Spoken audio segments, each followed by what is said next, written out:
Hello and welcome to Tracy Momi Reads. I am back again with another book review. But before I get started with the book review, I want to ask you guys to go ahead and hit that subscribe button and the notification bell so you'll be notified when I have new videos. So let's jump right into it. Today, I am going to be reviewing Fault Lines by Emily Itami. Hope I'm saying her last name right. Emily Itami. Fault Lines. Okay, so I will give you a warning before we get started. This book, at its core, at its essence, is about infidelity. It's about a married woman cheating, okay? So that's in the blurb or whatever, but I just wanted to put that out there in case that's like of no interest to you at all and you don't want to hear the rest of this review. But for those of you that do want to kind of know, well, what happened? Why did she cheat? What's going on? Let's get into it. So the premise is there's this woman who's married and she has children and she's like a stay-at-home mom, and she kind of is lamenting over like what's missing in her life, you know, the routine and the boredom and the tedium, feeling unseen and unheard and always being needed by, her family. It's kind of, she's at that pressure point right now, because when she was younger, as all of us have probably a similar story, like when you were younger, there was a lot more freedom. She was like pursuing a music career and all of that. But let's take a step back. The story takes place in Japan, okay? So I don't think that this is a translation. If it is incredible. But I think that the assumption is being made that when the characters in Japan are talking to each other, they're speaking Japanese. But as the reader, when you're reading it, you're already reading the translation, if you will. Everything is in English. I mean, there was a few little words thrown here and there. But I say that because every now and then, like she would say, "Good luck with that," I said to him in English. But the whole thing is in English. So, if that makes sense. So I think that that's kind of the idea, is like the language being spoken is Japanese, but the author is acting as a translator, if you will. And through her translation and just through the book in general, the thing that is just so, I know I say interesting all the time. That's my word, because I do find things interesting in like a curious or ironic way. They have a lot of different customs and traditions, obviously, in Japan. But her day-to-day is just like, you could be reading a book about a white woman in the Midwest suburbs. It's like so... get the kids ready, take the kids to school, cook. It is just so boilerplate. It is just such a thing that so many women in her position probably could relate to, no matter where you live. So the main character's name is Mizuki. I guess I'm pronouncing Mitsuki. Mitzuki is her name. And the thing that I really loved about the book, she has such, like, the character herself, and this is my first time reading a book by Emily Itami. I don't know if this is her first book or not, but the sarcasm, and like, she's not what you would think of when you think about the stereotypical Asian woman we see in a lot of TV shows or film or whatever. There's like nothing even remotely submissive about this woman. She is sarcastic, she's outspoken, she's unapologetic. I just fell in love with her character. She reminded me, when I was reading it, I was thinking about Ali Wong. I don't know if you guys know who that is, but if you haven't seen her Netflix specials, you need to go check them out and you will see what I mean.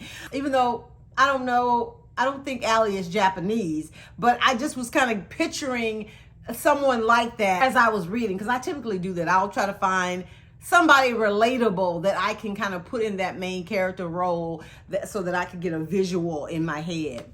But anyway, so one of her she had like a little part-time like side gig that she was doing, just, I guess to get some mad money. And she was doing she taught like Westerners, who came over to Japan, like about the customs and traditions. If people were coming there to do business, or if they were coming there to maybe live or whatever, she would give them lessons on the Japanese traditions and expectations, that they have in the country, so that you don't stick out like a sore thumb, so that you don't come across as disrespectful, or you don't do something that could potentially ruin your business deal because you didn't know it wasn't kosher to do that in Japan. So I thought that was pretty cool. She speaks like perfect English, obviously, like I said at the top of the video.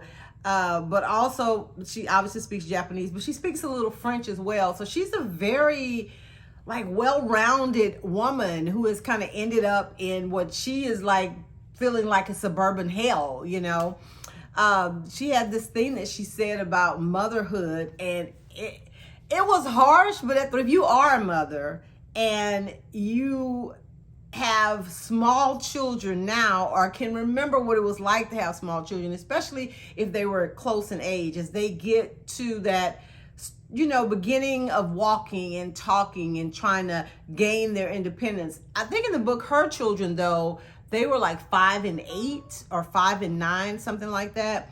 But it's just this precarious age where they're babies, but they like want to be so independent and grown up, and the things that they do is like you're just constantly in this state of wanting to love and protect them, and then wanting to throttle them. So she had this thing where she was, like I said, she's kind of questioning her choices in her life at this point, and she said this thing kind of justifying maybe her thoughts. She said, and I'm going to read it to you: "I suppose it's unsurprising that one might question things sometimes, being in a state of indentured servitude to 2 small psychopaths."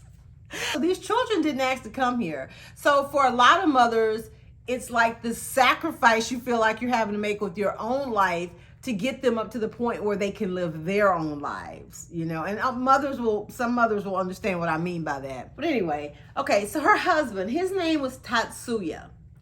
He is a very like high-powered executive for some company, right? Under a tremendous amount of pressure. Like, this dude cannot even be separated from his phone for long, and he is just so hyper-focused on work that he has basically checked out with his family, with his kids. Every now and then, like, he kind of like, oh, hey, kids, and give them a hug and maybe play with them for like all 5 minutes. But she is essentially operating like a single mother, even though her husband is there. I mean, he's paying all the bills and taking care of all that stuff. But as far as interacting with her, interacting with the kids, he is just like hit or miss, mostly miss. So she's feeling neglected in that area, not having, maybe the adult stimulation or the affection or the attention of her husband. So that's right there a recipe for disaster, right? So when she goes to this job where she's teaching, people about the cultures and the everything that you're supposed to do and traditions and everything in Japan. And that's the first time she sees this man who she will come to know as Kayoshi. And, she of course notices how handsome he is, but it's kind of like a passing thought. I'm a married woman, I got kids, let me get back to my house. But then, she goes out on the town. She does have this French friend that's kind of wild and crazy. That it's good for her to get out and have that outlet. At least she has someone other than, the people in her household to kind of just express herself and be able to take a deep breath or whatever. So she goes out with her French friend, and they go to I think they go to a fashion show or something like that. And she runs into this guy again, like on the street when she's waiting for her friend. I mean, it's just like they keep having Kayoshi, who she runs into. They keep, running into each other or whatever. And so when she runs into him the third time, I believe, that's kind of when they start like a conversation, kind of like, are you following me? Are you following me? And, you know, that kind of thing. And they exchange this witty banter. And even though Mizuki feels like she has lost herself, you know, that all she is now is a mom and a wife, it's like Kiyoshi sees more than that. He sees her as a person. And I think that's kind of what pulled her to him. And he knows, like she tells him right off the bat, because he doesn't mince words and lets her know that he's attracted to her or whatever. She's like, dude, I'm married and I have kids. Or I think she says she has kids and I'm married to their father or something like that, she said in the book. But they kind of start like this friendship where being like, he's from Japan, but he's a businessman. He owns like restaurants and stuff. So he's kind of busy. He just kind of comes and goes. He goes back to the, America every now and then for business. So with her, like having the business that she does, where she, teaches people about the customs, she also knows a lot about the city, and like all these, like underground places and not so touristy places where you can go and really get the full like experience of Japan. And even though he is from there, that's kind of what they do. They become friends and she takes him to these places and shows him these things or whatever. And it's just like really a friendship that's blossoming or whatever. And it's not until like, I think he invites her to some dinner thing for like a prospective business.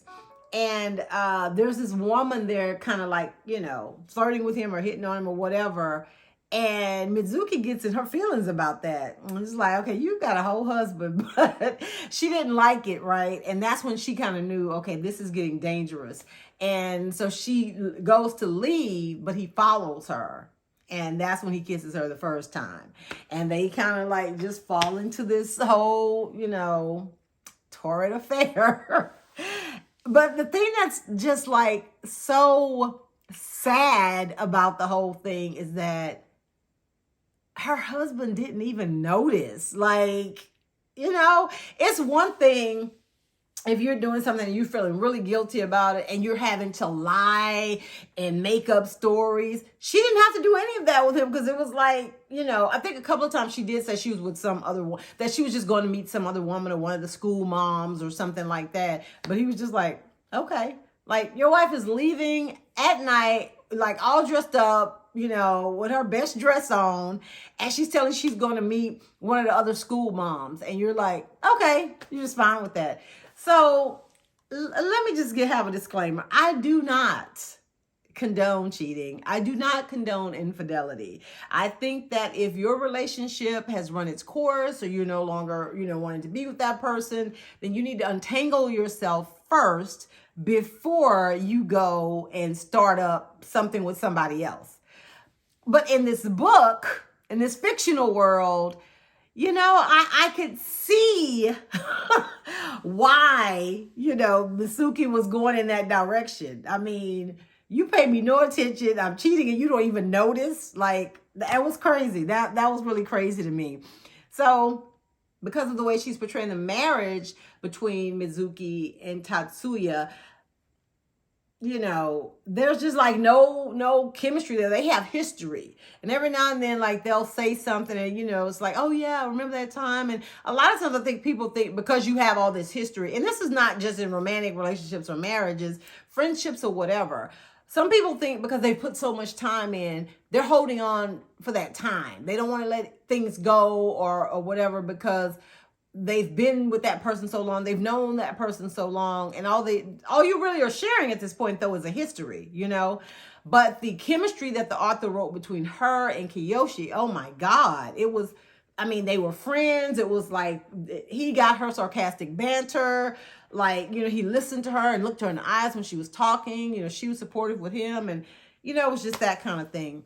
Now I will tell you that you know, how I talk about the fade to blacks. It's that, you know, she doesn't go into like detail about their tryst or anything like that, other than like a kiss or something. It's just like maybe when I woke up in his bed the next day, you know, that kind of thing. So that's as far as she goes with giving you detail about what happened.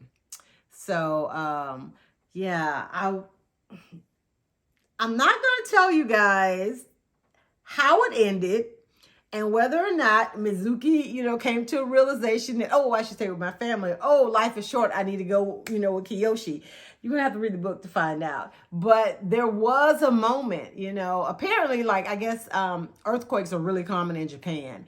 And there was a really bad earthquake. And that kind of woke her up to what direction she needed to take with her life. So that's all I'm going to say about that. So yeah, so if you like stories that explore all possibilities and realms of relationships, of committed relationships, including fidelity, you know, marriages unraveling and things like that, then you probably would enjoy Fault Lines. It is truly a character study, you know, with the various characters and, you know, the motivations for their actions and things like that.